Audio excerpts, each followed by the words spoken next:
Fermented foods are foods that have been transformed by beneficial bacteria and yeasts. So think sauerkraut, kimchi, kefir, miso, yogurt, tempeh, and kombucha. They've been around for thousands of years, long, long before fridges and freezers.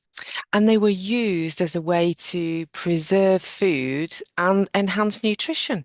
During the fermentation process, natural sugars and starches in the foods are consumed by the microbes and converted into acids or alcohol. And this not only preserves the food, but also creates live probiotics, which can support good gut health and potentially improve digestion and immunity. So, are fermented foods low carb friendly? Well, because the fermentation process consumes sugars, many fermented foods end up being very low in carbs, in fact, far lower than in the original foods. So, yes, fermented vegetables like sauerkraut and kimchi are generally keto and low carb friendly. However, I would give a word of caution here.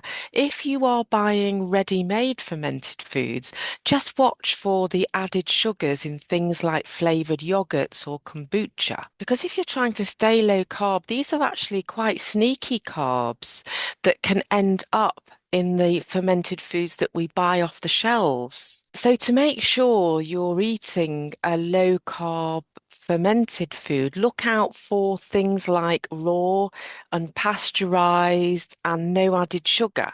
And if it's got those on the labels, you are getting the healthiest options. So, can fermented foods help with weight loss? So, a healthy gut microbiome can impact everything from appetite regulation to blood sugar balance to inflammation levels, all of which play a role in weight management. So, never ever underestimate the power, the importance of a healthy gut microbiome. So, yes, fermented foods could support weight loss, and they could do so by enhancing digestion and nutrient absorption. And the more nutrients you're absorbing means that you're getting the nutrients you need, so your body stops looking for more food.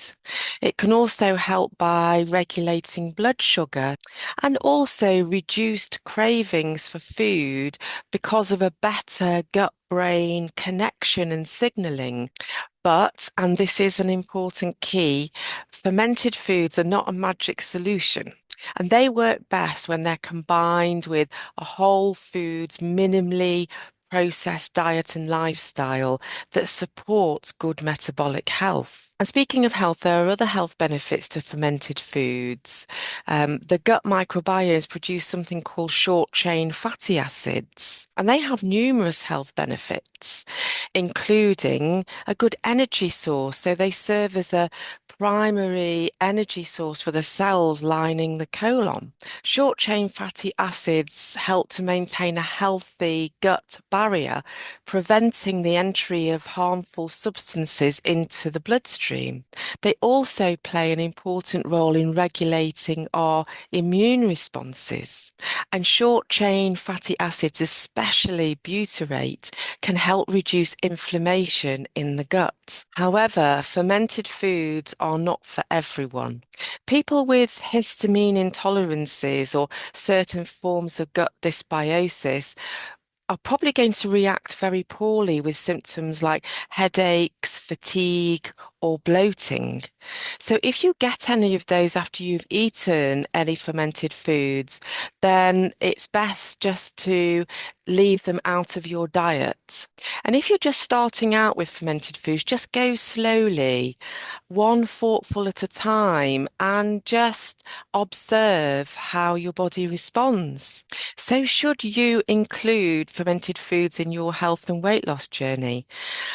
For most people, absolutely. They're a very powerful natural way to support your gut and metabolic health, but only when introduced mindfully and as part of a balanced real food diet. So if you have enjoyed this video and you want to learn more about real food, weight loss, and how to personalize your health journey, hit that subscribe button, like this video, and share it with a friend.